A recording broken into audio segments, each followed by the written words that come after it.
See, in this here in this figure they are given a cantilever beam which is fixed at one end, free at the other end. It is subjected to a load of 4 kilonewton, and they are given the length of the beam as 2 meter, and it is subjected to a load of 4 kilonewton, which is a point load which is acting at a free end.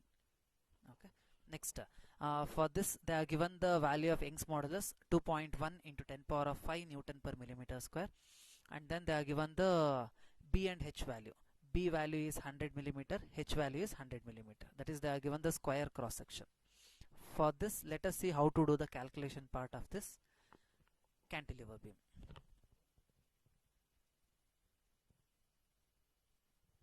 Okay, see, this is the calculation part. Let us first find out the deformation. When the for a cantilever beam, when the load is acting at the free end, the deformation formula is given by delta is equal to WL cube by 3I. To find out the value of I, the formula is BH cube by 12. They are given 100. I will get 8.33 into 10 power of 6 millimeter to the power of 4. If I substitute all the values, that is WL cube by 3I, I'll get deformation as 6.09. This let us cross check with the ANSYS result. Next, I need to plot the shear force diagram and bending moment diagram. This is shear force diagram, bending moment diagram. Shear force at point B is minus 4000. Shear force at point A is minus 4000. Bending moment at point B is 0. Bending moment at point A is 8 into 10 power of 6 Newton millimeter. Okay, this is the variation of shear force diagram. This is the variation of bending moment diagram. Let us see this in the ANSYS.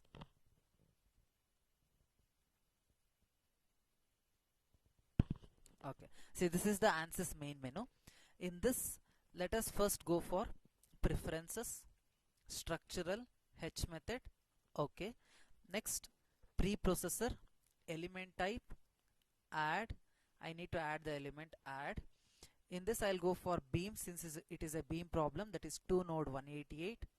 Okay, I'll close this. I'll minimize this element type.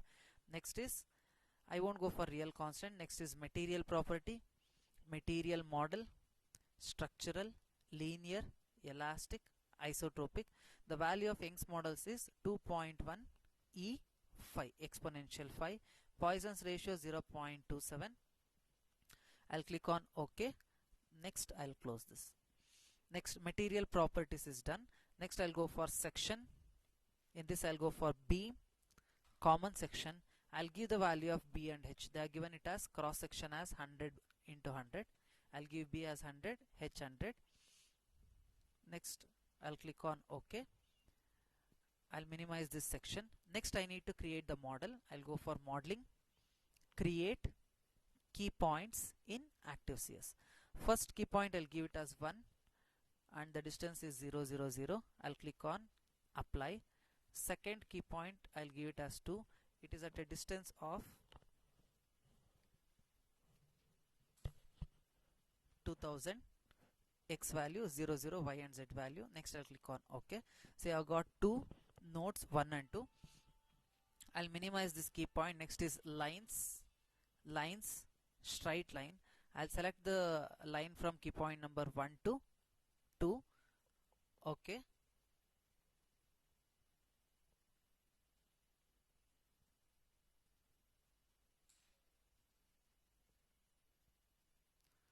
Line has been created. Next, after this, I'll minimize this line. Modeling is done. Next is I'll go for meshing, mesh attributes. I'll go for pick lines. I'll pick this line. OK.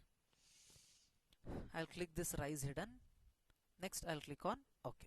Next, mesh attributes I'll minimize. Next is size control, manual size, lines, pick lines. I'll pick this line. OK. Next, here I'll give number of element division as 10. Okay, it has been divided. Next, I'll do the meshing. I'll go for mesh tool, mesh. I'll select this line. Okay, meshing has been done. I'll minimize this meshing. Next, I need to apply the load. I'll go for loads, define loads, apply, structural, displacement on key points. I'll select the left side key point since it is fixed in all degrees of freedom. I'll click on OK. See, I'll click all degrees of freedom. I'll deselect the remaining thing. Okay, it is fixed in all degrees of freedom. Okay. Next, after this, I'll minimize this displacement. Next I'll go for force or moment on key points. I'll select the right side key point. Okay, see here the load is acting along y direction, that is Fy. Next the value is minus 4000 since it is acting in the negative y direction, minus 4000 Newton. Okay, see this is the load applied here. Next after this I have completed with the pre-processor stage. I'll minimize this pre-processor.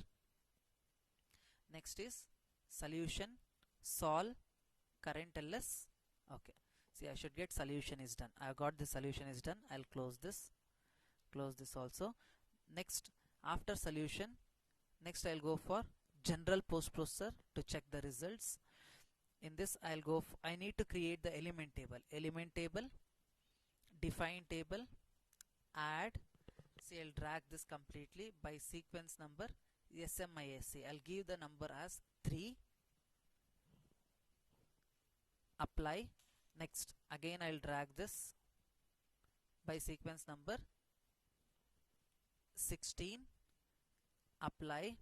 Next again I'll be dragging by sequence number 6, apply. Next I'll drag by sequence number 19. I'll click on OK. See I have created the table to check the SFD as well as BMD. Next I'll close this. After element table I'll go for plot result, contour plot, nodal solution. I'll go for DOF solution, Y component. Okay, see I got the deformation as 6.09. See in theoretical also I got the same value 6.09 millimeters, so that it is matching with the theoretical result. Next I'll go for line element result. I'll select element item at node I 3, element table item at node J 16. Okay, see this is the bending moment diagram. Here I have got the maximum bending moment value as minus 0.76 into 10 power of 7. In the theoretical part I have got 8 into 10 power of 6. It is almost same. Here I am getting 7.6 into 10 power of 6. This is the variation of bending moment diagram. Next I'll go for line element result. I'll select 6, 19. Okay, see this is the variation of shear force diagram. Here the shear force I have got minus 4000 Newton. In the theoretical part also I got the same value. So this completes the problem on, that is, cantilever beam with point load.